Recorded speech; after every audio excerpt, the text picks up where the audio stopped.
નમસ્કાર ખેડૂત મિત્રો, જગતનો તાજ ચેનલમાંથી હું જોશી વિજય આપ સર્વે ખેડૂત મિત્રોનું હાર્દિક સ્વાગત કરું છું। નવી માહિતી સાથે નવી જ સવાર સાથે હર હંમેશ અમે તમારી માટે ઉપલબ્ધ હોઈએ છીએ।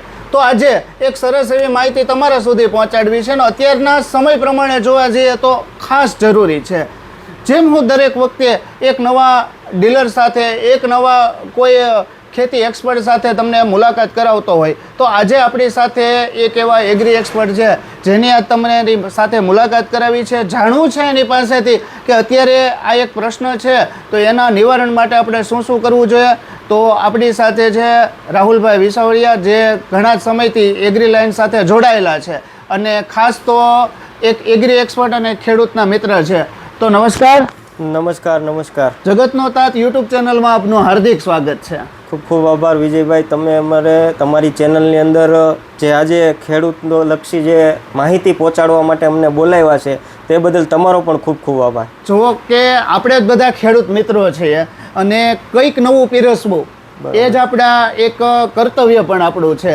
તો આજે રાહુલભાઈ તમારી સાથે મારે એવી ચર્ચા કરવી છે કે ગુજરાતની અંદર ખાસ તો સૌરાષ્ટ્ર અને ઉત્તર ગુજરાત અને કચ્છની અંદર વધારે પ્રમાણમાં મગફળી, કપાસ, તુવેર, એરડા અને સોયાબીનના વાવેતર થયા છે, જેમાં બે પાક મુખ્યત્વે જોવા જઈએ ને તો કપાસ અને મગફળી।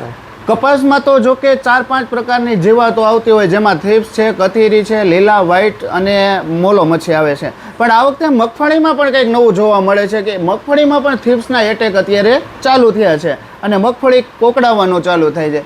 તો આજે રાહુલભાઈ અમને એ જણાવો કે પ્રથમ તો આવી જીવાતો હોય એ નુકસાન કરતાં કેટલું છે આપણા પાકને?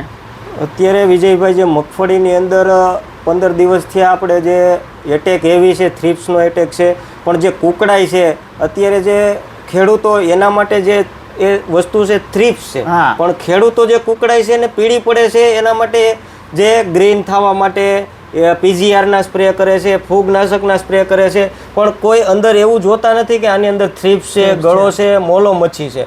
જે 15 દિવસ પહેલાં હેવી એટેક ઈયળના આવ્યા હતા, જો એનાથી નહીં, એક તો એટેકથી નહીં મગફળીને વધવા નથી દીધો, ગ્રોથ થવા નથી દીધો, ફૂટવા નથી દીધી। ઈયળનો એટેક ગયો ત્યાર પછી એક નવો એટેક થ્રિપ્સનો, ગળાનો, મોલો મચ્છીનો એટેક આવ્યો છે। પણ એને જોતા જે આપણે પીજીઆર પ્રોડક્ટને સાઈડમાં એક બાજુ રાખશું અને એના માટે થ્રિપ્સને સ્પ્રે કરવાની વધારે વિજયભાઈ જરૂર છે। હા, તો આજે એ તમે જે કીધું એ બહુ રાઈટ વાત છે કે આપણે પહેલાં તો આપણા પાકનું મુખ્યત્વે નિરીક્ષણ કરવું જોઈએ। હરરોજ કોઈ ખેડૂત મિત્ર આપણે જઈએ છીએ તો અમે આગળના વિડીયોમાં પણ જણાવ્યું હતું કે ખાસ તો કપાસના પાકની અંદર તમે જો તપાસ કરતા હોય તો મુખ્યત્વે પાનને બધા ઉપરથી ચેક કરે છે, પણ હંમેશા જીવાત હોય એ બધી પાનની નીચે હોય। કપાસના પાકની વાત છે।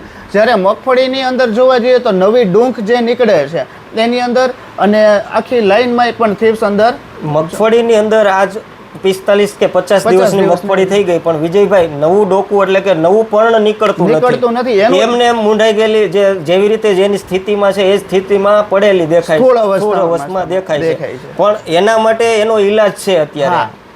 કોઈ તમે જે જગ્યાએથી એગ્રોવાળાની ત્યાં કોઈ એક તો તમને પહેલા નંબરમાં નોલેજ આપે કે જે કોઈ બીએસસી એગ્રી, બીઆરએસ વિજયભાઈ કરેલા હોય વ્યક્તિ, એની પાસે જાઓ, ત્યાર પછી જે તમારા ખેતરે પહોંચી શકે, જે આવી સ્થળ ઉપર તપાસ કરીને જોઈ શકે ને પછી દવા આપી શકે, તો એનો 100% ઈલાજ છે। 100%।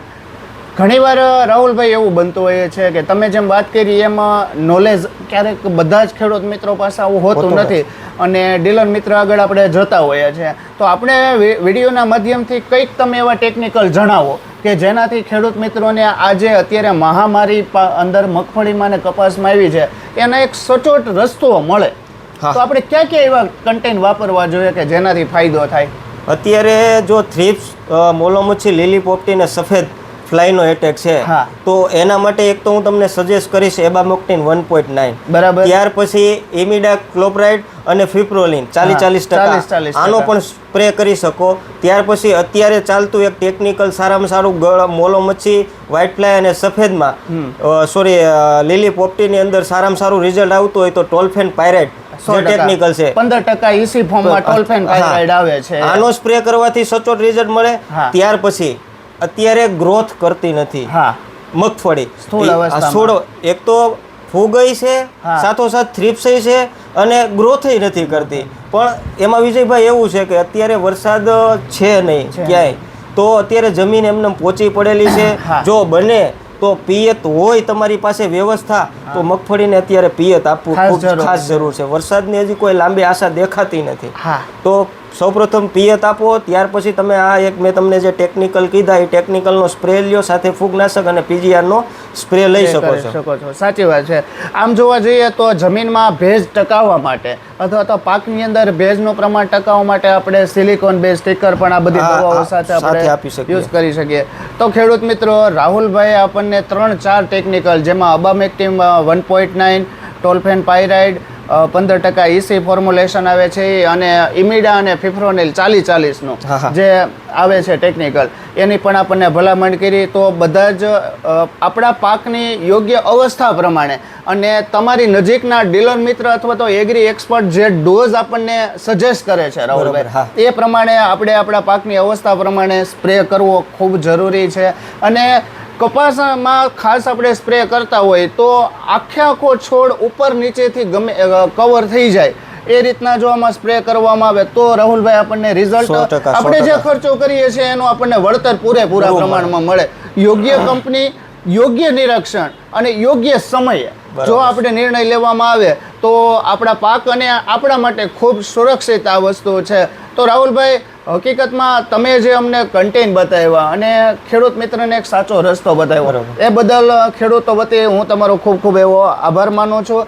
હર વખતેની જેમ આપણે ફરી વખત કંઈક નવા વિડીયો સાથે, કંઈક નવા આવા આપણા ચેનલના મહેમાનો સાથે ફરી વખત તમારી સુધી પ્રસ્તુત થઈશું. ત્યાં સુધી તમારા ખેડૂત મિત્ર વિજય જોશીને રજા આપશો. જય જવાન, જય કિસાન.